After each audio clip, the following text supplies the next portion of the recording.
You're watching the Emmy Award-winning Richard French live, only on RNN. And now for something completely different, or at least a little unusual for this program. This week marks the 40th anniversary of one of the landmark comedy shows and sketch comedy troupes of all time. Last night, the 5 surviving members of Monty Python, they gathered in Manhattan to celebrate, and for some reason still beyond me, we sent our own Andrew Whitman to cover it. Andrew? People often mistake this for a comedy show, Rich. A lot of people say they're not big fans of Monty Python or that they don't find British humor all that funny. But for 40 years, the Pythons have proved that's really not true. Because even if you're not a Python fan, odds are they've impacted what you do find funny. And you find the roots of shows like Saturday Night Live, Cheers, The Office, 30 Rock, and so many more, all from that small British show that debuted 40 years ago. Look, my lad, I've had just about enough of this. That parrot is definitely deceased. And when I bought it not half an hour ago, you assured me that its lack of movement was due to it being tired and shagged out after a long squat. They found humor in all sorts of places, like dead parrots. This parrot is no more. It has ceased to be. It's expired and gone to meet its maker. This is a late parrot. They even turned an innocuous, if not slightly disturbing, mystery meat into comedy gold. Spam, bacon, sausage and spam. Spam, egg, spam, spam, bacon and spam. Spam, spam, spam, egg and spam. Spam, spam, spam, spam, spam, spam, baked beans, spam, spam, spam and spam. Oh, lobster thermidor, crevettes with mayonnaise sauce, garnished with truffle pate brandy and a fried egg on top and spam. And so, when the 5 surviving members of Monty Python, Terry Jones, John Cleese, Michael Palin, Terry Gilliam, and Eric Idle, gathered last night in New York, it was only fitting that they attracted a crowd. Oh, there are lots of ways we could honor the Pythons. We could show you clips from their upcoming TV special with them talking about how the group first made it on the air. We rang them up and said, well, why don't we do something together? And they were a bit snotty. But that's not really any fun. Or like the BBC, we could ask the group how they feel 40 years later. How does it feel 40 years on? I hate feeling questions. It doesn't feel like anything, okay? How's it feel being so cold? Bloody awful. Feel. How do you feel? Take that, BBC. A response on par with how the people in the sketch How Not to Be Seen were treated. Mr. Bradshaw, will you stand up, please?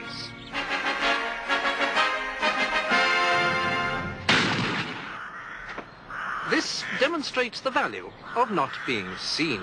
So instead, we decided to take a different approach, or as John Cleese used to put it. And now for something completely different. How important is comedy, especially during difficult times like so many people are having right now? Well, I always thought that comedy could actually, do something, could actually change the world. But I've slightly revised my opinion about that. I think satire doesn't really change. The politicians just love it. It just makes them more famous. A comment that is already more political than the Pythons typically got. Alan Jones. On the left, sensible party. 9,112. Kevin Phillips Bong. On the right, slightly silly. Naught.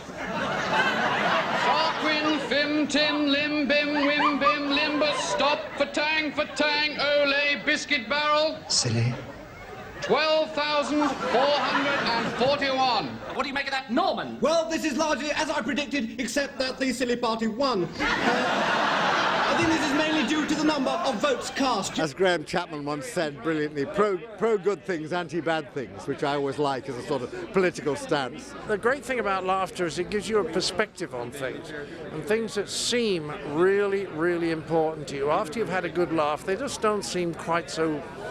What's the word? They don't make you quite so anxious. I mean, the moment you start to laugh, you relax. When you start to relax, you actually literally start to think differently. And then you see things in a wider perspective and you feel better about life.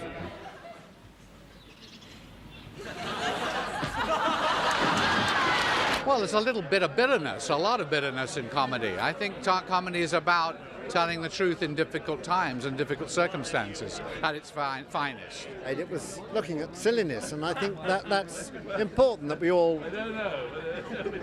we don't take ourselves too seriously. And Python was never sillier or funnier than in its ministry of silly walks. Silly, it seems, translates into any language. Or the dark humor of the Dark Knight from Holy Grail, the fighter who continues the battle despite losing both arms and eventually both legs. Got no arms left? Yes, I have. Look! It's just a flesh wound. I think comedy is always important.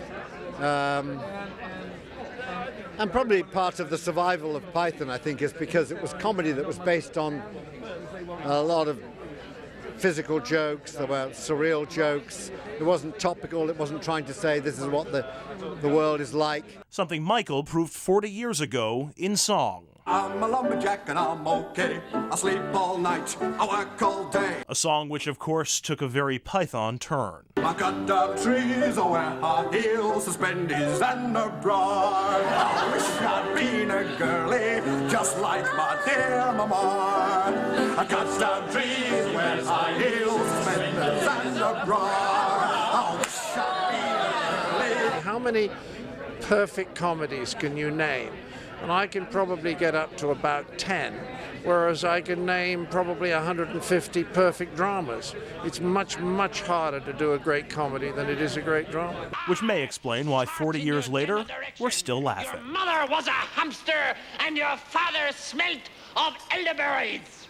Monty Python's 40th anniversary special, entitled Almost the Truth, The Lawyer's Cut, begins Sunday night on IFC, the independent film channel, and continues for the next 6 nights.